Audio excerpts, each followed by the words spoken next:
Hello everyone. तर आजच्या व्हिडिओमध्ये मी तुमच्यासोबत शेअर करणार आहे हा वेडिंग गेस्ट लुक.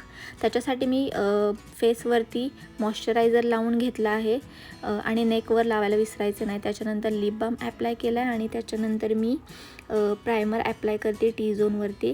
त्यानंतर मी एक डार्क कन्सिलर घेतला आहे आणि आपल्या फेसवरती जे अनइवन स्किन असते, जे काळेपण असतो, तो हाईड करण्यासाठी मी हा डार्क कन्सिलरनी फेस इवन आउट करून घेतलं.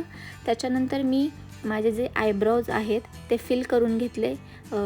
एक लाईट शेड डार्क ब्राऊन जो शेड असतो त्याला घेऊन मी ब्राऊज फिल करून घेतले. त्याच्यानंतर मी लाईट आणि डार्क कन्सिलर मिक्स करून माझा शेड तयार करून घेतला. येस, मी आजच्या व्हिडिओमध्ये फाउंडेशन यूज केलेलं नाही आहे.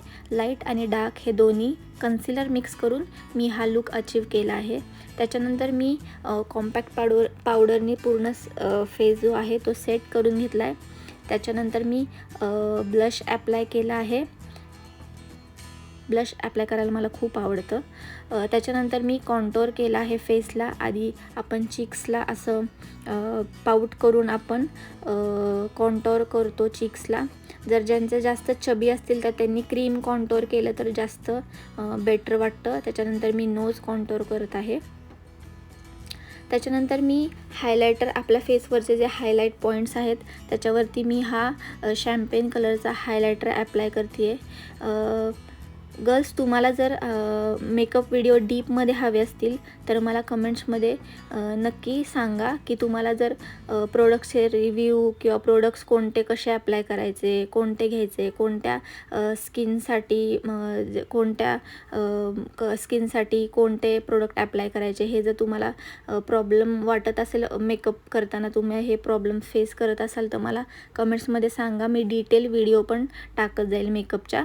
त्याच्यानंतर मी जे मगाशी ब्लश ॲप्लाय केलं त्याचा शेड घेऊन मी आईजवरती आउटरला पूर्ण ते लावून घेतलं आणि जो हायलायटर शेड होता तो आयलिडवरती ॲप्लाय केला आणि असा मी माझा आय लुक जो आहे तो अचीव केला आहे. त्याच्यानंतर मी काजल लावलं आणि नंतर मी जो कॉन्टोर शेड यूज केला होता फेस कॉन्टोरिंगसाठी तोच ॲप्लाय केला आहे, खालच्या जे लॅश लाईन असते आपली खालची त्याच्यासाठी. त्याच्यानंतर मी रेड साडी, ग्रीन आणि रेड साडी घातली होती, त्यामुळे मी रेड कलरची लिपस्टिक लावली आहे. आणि हेअरचं काय करावं मला कळत नव्हतं. सो आपल्याकडे असा रेडीमेड गजरा तर असतोच, तर त्याचं मी एक स्लीक मागे बन केला आणि मस्त ज्वेलरी वगैरे घातली, बँगल्स घातले आणि असा होता हा आजचा वेडिंग गेस्ट लुक. तुम्हाला कसा वाटला कमेंट्समध्ये नक्की कळवा.